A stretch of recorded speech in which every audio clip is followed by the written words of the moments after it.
नमस्कार, मैं एम के पांडे। हमारी धारणा पर आपका स्वागत है।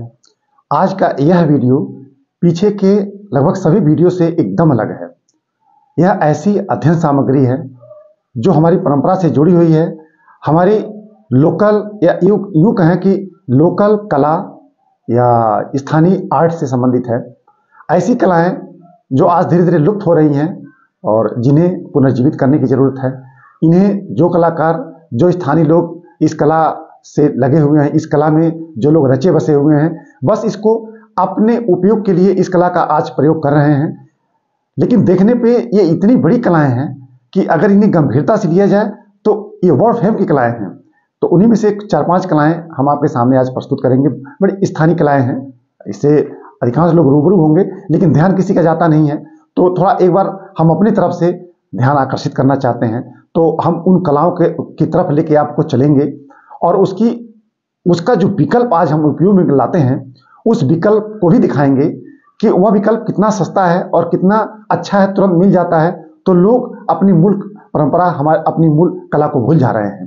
तो हम आपको दिखाते हैं वो कौन कौन सी कलाएं हैं जो कि धीरे धीरे लुप्त हो रही हैं, जिनको पुनर्जीवित करने की जरूरत है। ठीक है, उसका विकल्प हमारे पास बहुत सस्ता और इजीली अवेलेबल है, लेकिन जो हमारी मूल कलाएं हैं वो समाप्त नहीं होनी चाहिए। वो हमारी मूल धरोहर है, उसको हमने न जाने कितने पीढ़ियों के बाद प्राप्त किया है। वो हमारी परंपराएं हैं, हमारे में रची बसी हुई हैं और हमारी एक तरफ से बिंब है, हमारी संस्कृति की बिंब है। तो उन्हें पुनर्जीवित रखना चाहिए और उनके लिए तो हम आग्रह करेंगे, अगर हम चैनल के माध्यम से हम अपनी आवाज़ सरकार तक पहुंचा सकें तो हम आग्रह करेंगे कि ऐसी ग्राम सभाओं के हवाले यह सब काम करना चाहिए। ग्राम सभाओं में 5-10 ग्राम सभाओं के बीच में एक संग्रहालय होना चाहिए जो कि ऐसी कलाओं को वो संरक्षित रख सकें। तो हम आपको रूबरू कराते हैं ऐसी 5-6 कलाओं से। नमस्कार, आपके सामने यहाँ 5 तरह की सामग्री है। इसको 2 तरह से जोड़े में दिखाया गया है। एक तो जो हमारी परंपरा में रची बसी सामग्री रही है, जिसका हम सदियों से उपयोग करते चले आए हैं, और जो उसका आज विकल्प है वो। और ऐसी सामग्रियाँ हम स्थानीय स्तर पर देखें, लोकल में देखें तो न जाने कितनी हैं, जो परंपरा में हमारी रची बसी हैं, लोग उपयोग करते रहे हैं। लेकिन अब वो चूँकि काफ़ी मेहनत से बनाई जाती हैं, तो धीरे धीरे उनकी तरफ लोगों का रुझान कम होता जा रहा है और लोग उसको छोड़ के जो आसानी से उपलब्ध है, मशीनीकृत हैं, उनकी तरफ लोग भाग रहे हैं, उनको खरीद रहे हैं। हम गांव में देखें चाहे शहर में देखें, हम केवल समझाने के लिए, अपनी बात रखने के लिए यहाँ 5 सामग्री रखे हैं। असली तो हम जो कहना चाहते हैं वो अभी हम कहेंगे ही कहेंगे। तो हम पहले सामग्री की चर्चा कर लें, फिर अपनी बात हम रखेंगे। अब यहाँ सबसे पहले ये हमारी परंपरा में रचा बसा एक बहुत बड़ा हमारा उत्पाद है, हमारा परंपरागत उत्पाद है। कब इसका अनुसंधान हुआ होगा इसका कोई अता पता नहीं है। इसको सूपा कहते हैं। अब किस काम में आता है हमको यहाँ बताने की जरूरत नहीं है।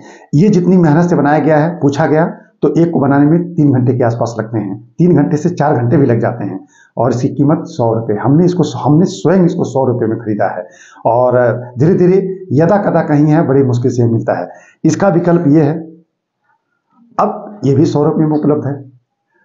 ये ज़्यादा मजबूत है, प्लास्टिक का है, इससे कोई नुकसान नहीं है, इससे घर में कोई प्रदूषण नहीं हो सकता है। लेकिन इससे तो प्रदूषण है, लेकिन ये उपलब्ध है, आसानी से उपलब्ध है, मजबूत है, इसको लोग आसानी से रखेंगे अपने पास। तो इसको हम यहाँ आपको दिखा रहे हैं, इसको सूपा कहा जाता है। दूसरा टेराकोटा है। यह मिट्टी का एक सजावटी सामान है। इसको हमने मार्केट से 50 रुपये में खरीदा था। पूछा गया तो इसको बनाने में 2 से ढाई घंटे लगे। फिर ये भी मार्केट से खरीदा गया है, मशीनीकृत है, मिनट में बन गया होगा। ये 125 का है। अब ये क्यों सुंदर है, कहाँ देखने में सुंदर लग रहा है, हमको पसंद आया, हमने खरीद लिया, लेकिन इसकी कोई बिक्री नहीं है। हमने पूछा तो बेचने वाला लगभग भावुक सा हो गया, कहा बड़ी मुश्किल से कुछ मिल जाता है, भरण पोषण चलता है। लेकिन जिस दुकान से इसको खरीदा गया है वो तो माला माल ही है। अब टेराकोटा की ही एक सामग्री यहाँ दिया रखी गई है। दिया से दुनिया परिचित है, यह भी लगभग लुप्त सा होता जा रहा है। इसका विकल्प ये है, इसके लिए कुछ पैसा खर्च करना पड़ेगा, तो ये आसानी से उपलब्ध है। लेकिन ये अभी इस दिवाली में हमने 100 दिया खरीदा था। 100 दिया 150 रुपये में। इतनी बड़ी कलाकारी, 150 में 100 दिया। अब जिस कलाकार ने इसको बनाया होगा उसको क्या मिला, कितनी मेहनत से बनाया, उसको पकाया, कुछ नहीं। इसीलिए ये कलाएं लुप्त होती चली जा रही हैं। फिर हम आपको यहाँ 1 2 3 हम चौथी कला दिखा रहे हैं। इसको स्थानीय भाषा में बेना कहा जाता है। ये फैन है, छोटा फैन है, इसके बराबर भी मिलता है। इसकी मार्केट में कीमत 20 से 25 रुपये, इसकी 10 से 15 रुपये, इसके बराबर लिया जाए तो भी 20 से 25 रुपये मिलेगा। ये आसानी से उपलब्ध है, इसको खोजने पर मिलेगा ये। लेकिन जो कलाकार इसको बनाते हैं अपनी पूरी जान लगा देते हैं, लेकिन 20-25 में वो संतुष्ट हैं। बनाने में लगभग 1.5 से 2 घंटा लगता है एक को बनाने में। आप मजदूरी जोड़ लीजिए, 1.5 से 2 घंटे में उसको 25 रुपया मिल रहा है, और ये बनाने में मिनट लगेगा। तो जो कंपनी इसको बनाती होगी वो कितने फायदे में होती होगी। तो एक ये हो गया। फिर हमको जो सामग्री हमको सबसे अधिक प्रभावित करती है वो ये है। ये हमारी छोटी कटोरी का विकल्प है, इसको हम मौनी कहते हैं। ये हमारे छोटे से टब का विकल्प है, इसको दौरी कहते हैं। और इसके बाद इन सब का विकल्प ये है, आसानी से गली गली में उपलब्ध है, ये टब है। तो समझा जा सकता है ये आसानी से उपलब्ध है। इसको बनाने में कितना कठिन कार्य है। महिलाएं इसको बनाती हैं, पूछा गया तो एक को बुनने में 2-2 दिन 3 दिन लग जाता है। ये अनमोल है, इसकी कीमत नहीं निकाली जा सकती है। हमने कहा बड़े टब का विकल्प क्या है, लोगों ने कहा दौरा, उसको दौरा कहते हैं। क्या है, बड़े खोजने पे मिला, कई जगह से खोजने के बाद ये भी टूटा फूटा मिला, नहीं है, कहीं नहीं है। ये भी देखिए टूटा उटा है, इससे भी बड़े बड़े हैं, लेकिन ये लुप्त हैं। लेकिन क्या कलाकारी है, कितनी मेहनत से बनाया गया। ठीक है, यह आगे कभी प्रयोग नहीं हो सकता है, लोग नहीं इसको उपयोग में लाएंगे, लेकिन संरक्षित तो किया जा सकता है ना। तो ऐसी कला, ऐसी आर्ट को हमको संरक्षित रख के विश्व के समक्ष प्रस्तुत करना चाहिए। सरकारें कर रही हैं, केंद्र सरकार भी करती है, राज्य सरकारें भी कर रही हैं, लेकिन स्थानीय स्वशासन की भी जिम्मेदारी है, इसे करना चाहिए। अब इस तरह की कलाएं, इस तरह के आर्ट हमारे कोने कोने में रचे बसे हैं। हम पूर्वोत्तर से लेके गुजरात तक जाएं, कश्मीर से लेके कन्याकुमारी तक जाएं, ऐसी हजारों लाखों कलाएं हमारी हैं जिन पर संरक्षण हो भी रहा है, सरकारें काम कर रही हैं, स्थानीय लोग भी काम कर रहे हैं, लेकिन अभी बहुत कुछ करने की जरूरत है। हमने जो देखा, अभी इस तरह की सामग्री तो हमारे सामने 20-25 रखी हुई है। एक जो आज बहुत चर्चा में विषय है, पराली से धुआं जो निकल रहा है, टॉरबॉल्स निकल रहे हैं, ब्लैक कार्बन निकल रहे हैं, उससे कितनी क्षति हो रही है, वायुमंडल गर्म हो रहा है, दिल्ली जैसे शहर प्रदूषित हो जा रहे हैं।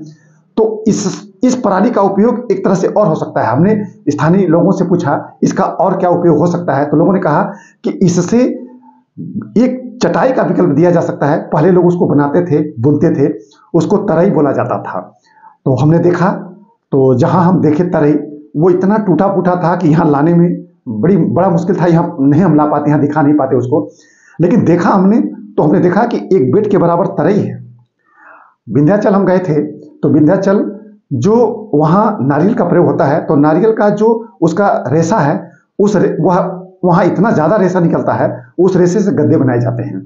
तो क्या ऐसा भी तो हो सकता है कि पराली का उपयोग करके, पराली को छोटे छोटे टुकड़े में काट के गद्दे के रूप में उसका बढ़िया प्रयोग किया जाए। उसको बैठने का जो हम बनाते हैं बैठने के लिए, उसको हमने गांव में देखा, लोग क्या किए हैं, बोरी में भूसा इसका पराली का भर भर के ऊंची गद्दी बनाए हैं, उसमें लोग बैठते हैं। और हमने कई घरों में देखा कि पराली नीचे ऐसे बिछा के ऊपर से चादर डाल देते हैं, उस पर सोते हैं लोग। ऐसी स्थानीय स्तर की न जाने कितनी कितनी कलाएं हैं जो आज हमारी समस्या, पराली जैसी समस्याएं हैं, उनका आर्ट के माध्यम से भी समाधान है। तो हम इस वीडियो के माध्यम से एक संक्षिप्त जानकारी अपनी रखे और एक संदेश देना चाहते हैं कि सिर्फ मशीनीकृत विकल्प यही भर विकल्प नहीं है। इसका विकल्प, अगर ये पराली ज्यादा है तो इस पराली का और भी विकल्प है। और 2 चीजें हम चाहते हैं, एक तो ब्लॉक लेवल पे संग्रहालय जरूर बनाए जाएं, जो उस ब्लॉक से संबंधित गांव में जो स्थानीय कला है वो संरक्षित रख सकें, कि लोग जान सकें कि हमारी क्या क्या कलाएं हैं, क्योंकि आगे आने वाले समय में सब लुप्त हो जाएंगी। यहाँ से दिखाने के लिए बड़ी मुश्किल से इतना मिला है, तो वो संरक्षित रखी जाए। दूसरा, पराली को केवल जैविक उर्वरक में बदलना, जला देना, यही भर विकल्प नहीं है, उसके और भी बहुत सारे उपयोग हैं। गेहूं के डंठल का तो उपयोग हो रहा है, बहुत अच्छी तरह हो रहा है, लेकिन जला तो दिया जा रहा है ना। पराली को भी बहुत अच्छी तरह संग्रहित किया जा सकता है। हमने देखा तरई उसका बुना जा सकता है, तो उसको बहुत अच्छी क्वालिटी के इस तरह की चटाइयाँ बनाई जा सकती हैं, कोटेड चटाइयाँ, उनके ऊपर कोटिंग कर दी जाए तो वो बिखरेगा नहीं, तो वो ड्यूरेबल भी रहेगा और वातावरणीय अनुकूलन भी उसमें है। तो इस तरह की बहुत सारी जानकारी आपको दी जाती रहेगी। आज का वीडियो ही समाप्त किया जाता है। धन्यवाद।